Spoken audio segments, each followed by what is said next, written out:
People of God, I stand before you not to speak of a tame deity, not to share pleasantries about a distant creator, not to whisper about religion, but to declare the truth of a passionate God. A God who burns with fire, who moves with thunder, who weeps over cities, who dances over his people, who fights for the lost, who gave everything, yes, everything, for love. He is not the God of apathy. He is not the God of cold formality. He is not the God of empty ritual. He is the God of the burning bush, the thunder on Sinai, the veil torn in two, the empty tomb, and the rushing wind of Pentecost. So I ask you, have you met the passionate God? Our God is not safe. He is not tame. He is not the God of half measures or lukewarm offerings. He is the God of asterisk fire, holy, untamable, all-consuming fire. From the first pages of Scripture to the final revelation, he reveals himself not as a flicker in the distance, but as a *** blazing presence * that demands attention, reverence, and surrender. When Moses stood before the burning bush, the fire did not consume the shrub, but it consumed the man. That fire called him out of exile, out of hiding, out of fear, and into divine purpose. That is what the fire of God does. It doesn't come to entertain. It doesn't come to make us feel warm. It comes to *awaken us, to refine us, to burn away the dead and call forth the living. Elijah, the prophet, stood on Mount Carmel and cried out to the God who answers by fire, not by philosophy, not by good ideas, not by eloquent speeches, but by fire. And when the fire fell, it licked up the sacrifice, the stones, the water. It was a declaration that our God is not a theory, not a memory, but a living flame that devours everything placed on the altar. But this fire does not just fall in ancient stories. It is for now. It is for us. This fire is not a metaphor. It is a reality. It is the Holy Spirit.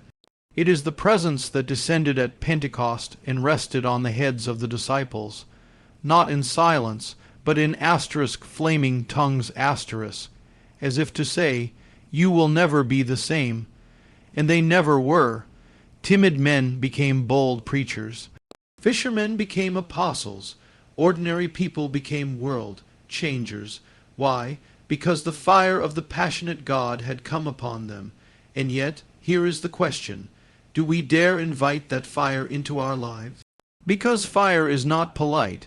It doesn't ask permission. It takes over. It consumes the logs placed in its path. And when we offer our heart, truly, fully, He will take them. He will ignite us with a holy passion that cannot coexist with compromise. He will begin to purify every hidden place, every dark corner. The fire will burn away our idols, comfort, pride, routine, reputation. It will burn away religion without relationship, words without power, form without fire. The fire of God will disturb you before it transforms you. It will break you before it builds you. It will empty you before it fills you. But when it does, you will never want to go back, because you will know what it means to be truly alive. The passionate God is not interested in half-hearted offerings. He is not moved by casual commitment. He is not impressed by emotion without surrender. He is looking for those who will climb the mountain, who will build the altar, who will cry out like Elijah, "Let the God who answers by fire answer now." So let the fire come. Let it consume your fear. Let it consume your apathy. Let it consume the parts of you that you've been hiding from God. Lay it all down. Step into the flame, because the fire does not just destroy. It refines It purifies. It empowers. It transforms ashes into beauty, weakness into power, and men into messengers. And when the fire comes, truly comes, you won't have to tell the world about it. They'll see it in your eyes. They'll hear it in your voice. They'll feel it when you walk into a room. Because a person set on fire by the passionate God, cannot be ignored, Let it be said of you, not that you played it safe, not that you were religious, not that you were nice, but that you burned that you lived ablaze, that the fire consumed you, and through you the fire spread. God is still a consuming fire. The question is not whether he burns. The question is will you? You want to see the passion of God? Then lift your eyes to the cross, gaze long and deep, not with the eyes of religion or routine, but with the eyes of the heart awakened. There, on that brutal wooden beam, you do not see a God who is distant, cold, or indifferent. You see a God whose love is so fierce, so relentless, so willing, that he bled for the very ones who rejected him. He was not forced to that place. He was not dragged unwillingly. No nail was stronger than his will to stay. The hands that stretched out the heavens allowed themselves to be stretched out on that tree. The one who breathed life into Adam gave up his final breath so that you and I could breathe again. This is not sentimental love. This is not poetic affection. This is not the love of Hallmark cards or fleeting emotion. This is the love that chooses when it hurts, the love that endures betrayal, denial, mocking, whipping, thorns, nails, and still says, "Father, forgive them." What kind of love is this? It is the love that bleeds. It bleeds not because it is weak, but because it is stronger than death It bleeds because it is not content to stay in heaven while humanity perishes. It bleeds because sin had to be paid for, and you could never afford the price. So he, the sinless one, stepped in. He became sin so that you might become righteousness. He bore the wrath so you might receive the mercy. Understand this. Every drop of blood that fell from his body preached a sermon of grace, of redemption, of reconciliation. It cried out louder than your guilt, louder than your shame, louder than the accusations of the enemy. That blood speaks a better word, and that word is you are loved, you are redeemed, you are mine.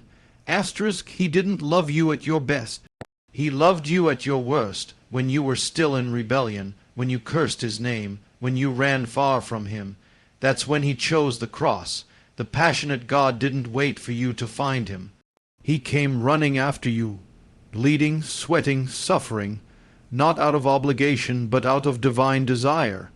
And now he asks not just to be believed in, but to be loved in return.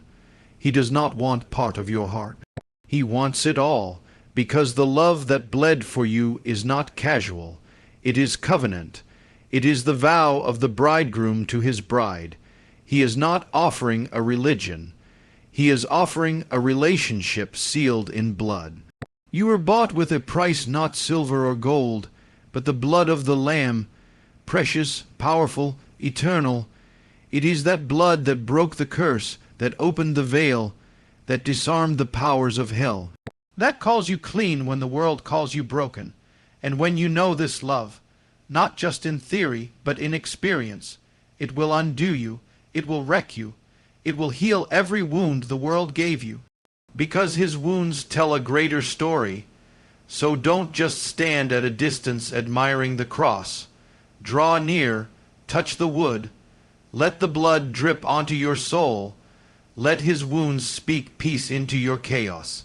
Let his pierced hands hold your failures. Let his thorns crown your redemption. Let the love that bled for you now live through you, and then carry it. Carry that bleeding love into the world, into the broken places, the forgotten hearts, the hopeless streets. Let them see it in your mercy. Let them hear it in your voice. Let them feel it in your compassion. Because those who have been loved like this can never live the same. He gave all. He bled all. He held nothing back. So how can we offer him less than everything? Let the world see not just Christians, but people marked by the love that bled. Let them see Calvary in your kindness, the cross in your courage, the blood in your love. For the passionate God still bleeds, not in pain, but in longing, for his people to remember what love truly looks like. There comes a moment in every life where eternity breaks into time, where the divine voice interrupts the noise of the world and calls out, not with a whisper, but with a thunder that shakes the soul. It is not a gentle invitation, it is not a polite suggestion, it is a asterisk summons asterisk, a holy disruption, a voice that calls not only your name, but your destiny. From the beginning, the passionate God has been a God who calls. He called Abraham out of Ur, not into comfort, but into covenant. He called Moses out of hiding in the wilderness, not back to safety, but into confrontation with Pharaoh. He called Isaiah with a vision that undid him, a coal that burned him, and a mission that would cost him everything. He called Jeremiah when he was still a youth, Peter when he was still a fisherman, Paul when he was still a persecutor. He did not wait for them to be ready. He did not wait for them to be qualified. He called them, and in the calling he transformed them, and so it is with you. You were not placed on this earth to simply exist. You were not redeemed just to be rescued. You were called by a voice more ancient than time, more powerful than death, more intimate than breath. The passionate God did not just save you to forgive you. He saved you to send you. He called you not just to heaven someday, but to purpose today . When he calls, he does not merely speak to the ears. He speaks to the spirit. His call bypasses the excuses, the fears, the wounds, the doubts, and it shakes the very core of who you are, because when the voice of God echoes into your life, it breaks things. It breaks chains, it breaks silence, it breaks cycles, it breaks the lie that your life doesn't matter, and make no mistake, the call will shake everything that can be shaken. It will confront every idol you cling to. It will pull you away from comfort and demand your surrender. You cannot follow the passionate God and remain unchanged. His call is not to sit. It is to go, not to hide. It is to shine, not to wait for signs. It is to be the sign. The call of God is not always convenient. It often comes when you least expect it, in the middle of the storm, in the midst of failure, in the cave of despair. But that's where he calls the loudest, because he does not call you based on your condition. He calls you based on his covenant . The fishermen left their nets, Matthew left his table, Elisha left his oxen. They didn't delay, they didn't debate, they moved, because the voice of the passionate God carried weight. It still does. And when you answer the call, you join a line of those who said yes to a life they could not control, but would never regret. You step into a story greater than your own. You become a vessel of holy fire. A voice crying out in the wilderness of this world, a messenger of the King, a torchbearer of light in a generation drowning in shadows. The call will cost you, yes, it will cost your comfort, your reputation, your plans. But what you gain in return cannot be measured. You gain purpose, you gain authority, you gain a partnership with the Almighty. You gain the honor of being part of the passionate God's mission on this earth. There is a shaking happening even now. The Spirit is stirring hearts, awakening dreams long buried, reviving gifts long dormant. Can you feel it? That tug in your spirit, that burning in your bones? That's not emotion. That's the call. He is calling prophets from the quiet places. He is calling warriors from the battlefields of pain. He is calling visionaries from the prisons of insecurity. He is calling you not just to believe, but to become. Not just to receive, but to release. Not just to worship, but to witness. And the call is not just for the pulpit. It's for the marketplace, the classroom, the boardroom, the kitchen, the street corner. The nation, the neighbor, wherever there is darkness, the called must shine. You are not here by accident. You are not reading this by coincidence. You are being summoned by the God who still calls, the God whose voice shakes the wilderness, the God whose whisper still splits the silence, the God whose passion is still seeking yielded vessels. So the question is not, is he calling? The question is, will you answer? Will you drop your nets? Will you burn the plow? Will you leave the safe and step into the sacred? Will you allow the call to shake you, change you, send you, because this world doesn't need more comfortable Christians. It needs burning ones. Called ones, shaken ones, sent ones, the passionate God is calling. He always has been, and now He's calling you asterisk. O people of God, awaken from the slumber of the ordinary. Throw off the chains of complacency. Let the fire of His Spirit baptize your soul again. The world has seen religion, but now the world must see revolution.